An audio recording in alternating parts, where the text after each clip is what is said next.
Hello అండి అందరికీ. చూడండి, నేనైతే పచ్చి మామిడికాయలు తీసుకున్నాను పుల్లటివి. వీటితో తరుగుడు తొక్కు పెట్టాలనుకుంటున్నానండి.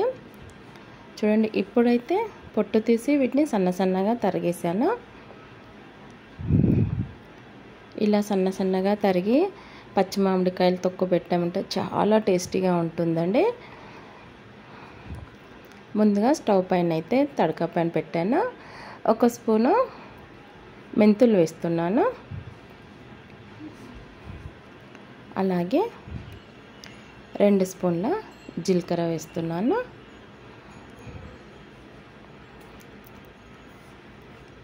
అర కటోరా నువ్వులు తీసుకుంటున్నాను. నువ్వులతో తరుగుడు తొక్కండి. ఈరోజు చాలా టేస్టీగా ఉంటుంది, కమ్మగా ఉంటుందండి. ఇప్పుడు వీటిని అన్నిటినీ గోల్డ్ కలర్ వచ్చేంత వరకు వేయించాలి. చూడండి, చిట్టపటలు ఆడుతున్నాయి, మంచిగా వేగినాయి. చూసారు కదా. స్టవ్ ఆఫ్ చేసి చూడండి, ఇలా అయితే వేగినాయి. మీకు చూపిస్తున్నాను.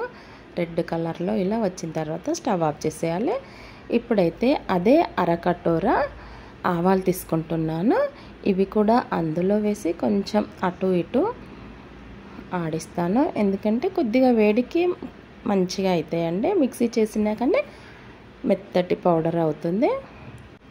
ఇప్పుడైతే మిక్సీ జార్ తీసుకున్నాను, అందులో వేసిస్తున్నాను. ఈ వేయించిన మెంతులు, జీలకర్ర, ఆవాలు, నువ్వులు అన్నీ ఒకేసారి మిక్సీ చేసేస్తానండి. ఒకే దగ్గర కలిపేసి వేడి చేశాను కదా, మూత పెట్టేశాను, మిక్సీ చేశాను. చూడండి, ఇలా అయితే మెత్తగా అయిపోయినాయి. పౌడర్ అయితే చేశాను. చూడండి, మెత్తటి పౌడరు. ఏం జల్లించే అవసరం లేదండి. మూత పెట్టి పక్కకు పెట్టేస్తున్నాను. దీని అవసరం ఉన్నప్పుడు ఇది తీసుకుందాము. ఇప్పుడైతే ఒక బేసన్ తీసుకున్నానండి. ఈ బేసన్లో ఈ కట్ చేసిన మామిడికాయ ముక్కలు అన్నీ వేసేస్తున్నాను. మామిడికాయ పచ్చడి అంటే ఎంతమందికి ఇష్టం ఉంటుందో అంతమందే సబ్స్క్రైబ్ చేసుకోండి నా ఛానల్ని. ఇప్పుడు పచ్చి మామిడికాయలు కొద్దిగా జీడి కూడా ఉంటుందండి. అందుకోసం ఇలా చిన్నగా తరుగుడు తొక్కు పెట్టుకుంటే చాలా టేస్టీగా ఉంటుంది. వీటికి సరిపడేటట్టుగా ఒక కటోరా మిర్చి పౌడర్ తీసుకుంటున్నాను. చూసారు కదా, ఇదే కటోరా. అలాగే అదే కటోరాతో ఒక కటోరా సాల్ట్ తీసుకుంటున్నాను. సాల్ట్ కూడా సేమ్ లెవెల్లో తీసుకున్నానండి. తక్కువగా వేసుకునే వాళ్ళు తక్కువగా వేసుకోండి. ఎందుకంటే ఇవి లేత మామిడికాయలు కదా, కొంచెం తొందరగా పాడయ్యే ఛాన్స్ ఉంటుంది. అందుకు కరెక్ట్గా తీసుకోవాలి. కొంచెం సాల్ట్ తిన్నప్పుడు ఎక్కువగా అనిపిస్తుంది, కానీ ఏం పర్లేదండి, టేస్ట్ బాగా ఉంటుంది.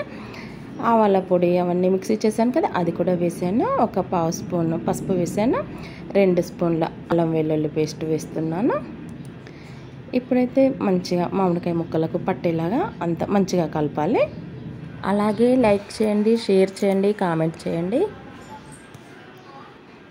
చేతితోనే కలుపుతున్నానండి.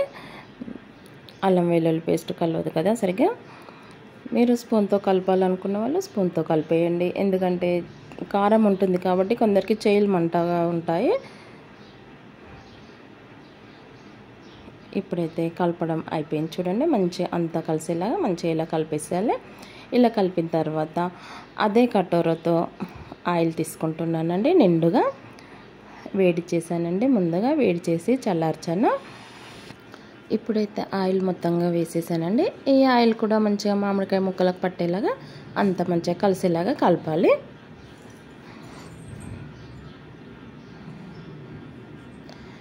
చూడండి, ఇప్పుడు కొత్తగా పెట్టిన మామిడికాయ చట్నీ మనకు ఎంతో ఇష్టంగా తింటాము. టేస్ట్ కూడా చాలా బాగుంటుందండి. అందరూ ఇలా ఇష్టంగా చేసుకొని తింటాము. చూడండి, ఇప్పుడైతే మంచిగా కలిసేసింది. పక్కకు పెట్టేసాను. చూడండి, రెండే ఎల్లిగడ్డలు పొట్టు తీసి చిన్న రోల్లో వేసి కచ్చాపిచ్చా దంచుతాను.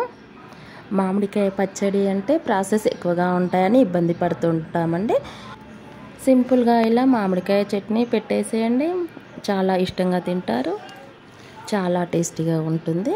ఇలా కచ్చాపిచ్చా దంచిన తర్వాత పక్కకు వేరే గిన్నెలో తీసి పెట్టేస్తాను. చూడండి, ఇలా మొత్తము మెత్తగా కావాలి. ఇప్పుడైతే కడాయి పెట్టాను, ఆయిల్ కూడా వేసానండి. 2-3 పావులు వేడవుతుంది. వేడైన తర్వాత 1 స్పూను జీలకర్ర వేసాను. జీలకర్ర కూడా మంచిగా ఫ్రై అవుతుంది. అలాగే ఇప్పుడు 2 స్పూన్ల ఆవాలు వేస్తున్నాను. ఆవాలు వేసిన వెంటనే స్టవ్ ఆఫ్ చేసేయండి, ఎందుకంటే వేడికి ఆవాలు మాడిపోతాయి. ఇలా స్టవ్ ఆఫ్ చేసిన తర్వాత ఆవాలు కూడా మంచిగా గోలిన తర్వాత కొద్దిగా ఆయిల్ చల్లారిన తర్వాతనే ఇలా ఎల్లిగడ్డ దంచి పెట్టాం కదా, అది వేసేయాలి. వేడికి చిట్టపట్టలాడుతుంది, మాడిపోకుండా మంచిగా ఉంటుంది. టేస్ట్ కూడా చాలా బాగుంటుంది. ఇప్పుడైతే కొన్ని కరివేపాకు రెబ్బలు వేసాను. 1 పావు స్పూన్ పసుపు వేసి ఒకసారి అటు ఇటు కలిసేలాగా కలిపి చల్లార్చాలండి. మంచిగా చల్లార్చాలి. చల్లార్చిన తర్వాతనే మామిడికాయ చట్నీలో ఈ పోపు వేసేయాలి. ఇప్పుడైతే చల్లారిందండి. ఒక హాఫ్ అన్ అవర్ తర్వాత చూడండి, హాఫ్ అన్ అవర్ తర్వాత చల్లారిన తర్వాత మామిడికాయ చట్నీలో వేసి మంచిగా కలుపుతున్నాను. మంచిగా ఇలా కలిసేలాగా కలపాలి. చూస్తుంటేనే వాసనకి తినాలనిపిస్తుందండి మామిడికాయ చట్నీ. మామిడికాయలు అంటే, పచ్చి మామిడికాయలు అంటే అందరికీ ఇష్టం ఉంటాయండి. ఏదో ఒక ఐటెం చేసుకొని తింటూనే ఉంటాం కదా. చూడండి, ఇప్పుడైతే మంచిగా కలిపేసాను. చూసారు కదా, ఇలా అయితే మంచిగా కలిసింది. మూత పెట్టి పక్కకు పెట్టేస్తానండి. ఒక రోజు తర్వాత మరుసటి రోజు సాయంత్రం వరకు అలా చూస్తాను. ఒక రోజులో మంచిగా ఊరిపోతుందండి. చూడండి, మరుసటి రోజు అయితే చూసాను, 2వ రోజు ఇలా అయితే మంచిగా ఊరింది. ఆయిల్ కూడా మంచిగా పైకి వచ్చేసింది. చూస్తుంటే చాలా బాగా అనిపిస్తుందండి. చూసారు కదా, ఇలా వేడివేడి అన్నంలో వేసుకొని తిన్నామంటే ఆహా, ఎంత రుచి ఉంటుందంటే అంత రుచి ఉంటుందండి. చూడండి, ఇప్పుడైతే ఎలా ఉంది, అన్నం కరెక్ట్గా సరిపోయాయి లేదా అనేసి టేస్ట్ చేస్తున్నాను. సూపర్ అండి, చాలా టేస్టీగా ఉంది. అంతా ఒకసారి మంచిగా కలిసేలాగా ఇలా కలిపిస్తానండి. కలిపేసి చూసారు కదా, ఇలా అయితే మామిడికాయ చట్నీ ఈజీగా పెట్టేశానండి. ఇప్పుడు ఖాళీ మడతమంలోకి పెట్టేస్తున్నాను. మనం ఎప్పుడంటే అప్పుడు సర్వ్ చేసుకోవడానికి ఈజీగా ఉంటుందండి. ఇలా ఖాళీ మడతమాన్లకైనా లేకపోతే ఖాళీ కాజు సీసాలకైనా నింపేసి పెట్టుకున్నామంటే ఖరాబ్ కాకుండా చాలా బాగుంటుంది. చూడండి, ఇలా అయితే వేసి పెట్టిన తర్వాత మనం సర్వ్ చేసుకోవడానికి ఈజీగా ఉంటుంది. చూస్తేనే నోట్లో నీళ్ళు ఊరుతున్నాయండి. నువ్వుల పొడితో తరుగుడు తొక్కండి, చాలా టేస్టీగా ఉంటుంది.